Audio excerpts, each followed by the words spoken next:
What were the elements of this reform package that would bring together the grain dealer's son and the laborer's daughter into the same classroom? A key emphasis was on making schools tuition-free, which required new taxes. In states like New York, raising taxes helped improve charity schools and goad upper-class parents into using this resource rather than paying the double tax of private school and public provision. This push for free schools paid for by general tax revenue led to divisive political campaigning, certainly on the scale of today's fights over Common Core or charter schools. Even by 1860, only half of Massachusetts districts had tuition-free schooling. It wouldn't be until the 1870s that the ed reformers triumphed in this regard, even in Massachusetts, and it was much later in the southern U.S. In pursuing tuition-free schooling, these middle-class reformers found common ground with more working-class Jacksonian Democrats, and both railed against the private academies and charity schools that might solidify class divisions. A key innovation was the use of state funding to supplement local funding, which state superintendents could condition on ending tuition. In a sense, this program required a blend of equality and excellence. We might easily see tuition-free schools as part of the equality ledger, but consider that much of the program of the Common School movement was about improving the quality of public schools, such that middle-class and wealthy families would make use of them.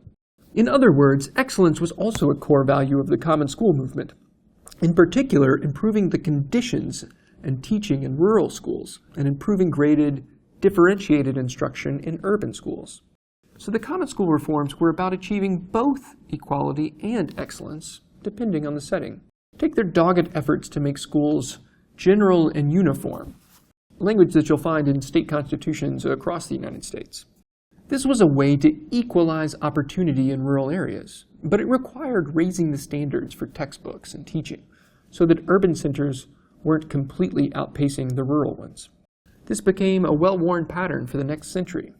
Urban innovations in education, such as age-graded school classrooms, chalkboards, high schools, and sports teams, filtering out to more rural districts, thanks in large part to the supervision of schools at the state level.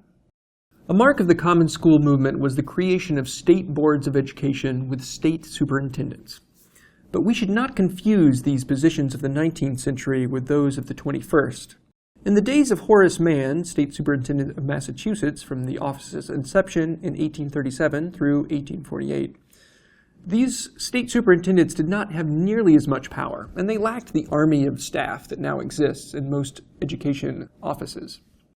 In the words of historian Carl Castle, state superintendents were more like preachers than bureaucrats. Rather than govern, superintendents like Mann observed and reported on the conditions of the schools in their state. But that isn't to say that they had no power. Mann used his reports and their statistics to rank districts. He was one of the first to use the metric per pupil expenditure to cajole towns into ponying up more for their schools. And it had its effects. The school committee of Palmer, Massachusetts in 1851 said it was a mortification to be dead last among the state's 316 towns. Never underestimate the power of naming and shaming. If we take per pupil spending as a proxy for excellence, such information promoted a virtuous race to the top that might at least narrow the gap, if not create equal conditions. One of the most noteworthy aspects of the Common School system that developed in the U.S. was that they were co-educational, with women and men taught side by side. The Common School reformers had strong opinions on all manner of topics related to schools, including the education of toddlers, which they considered a travesty, and they successfully fought to make elementary schools start at a later age.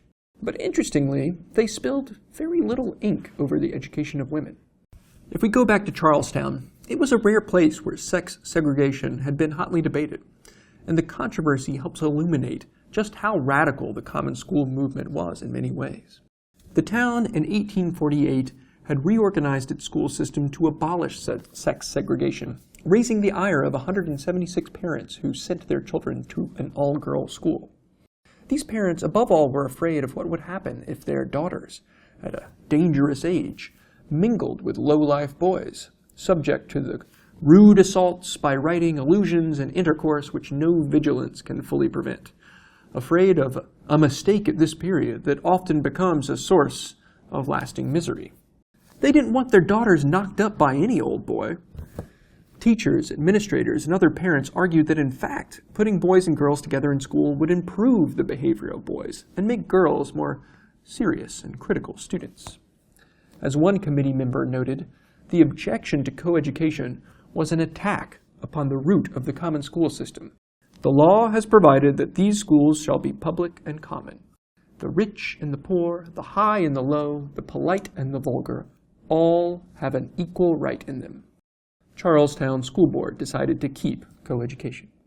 Next, we'll briefly conclude about what the common school reforms did and did not achieve.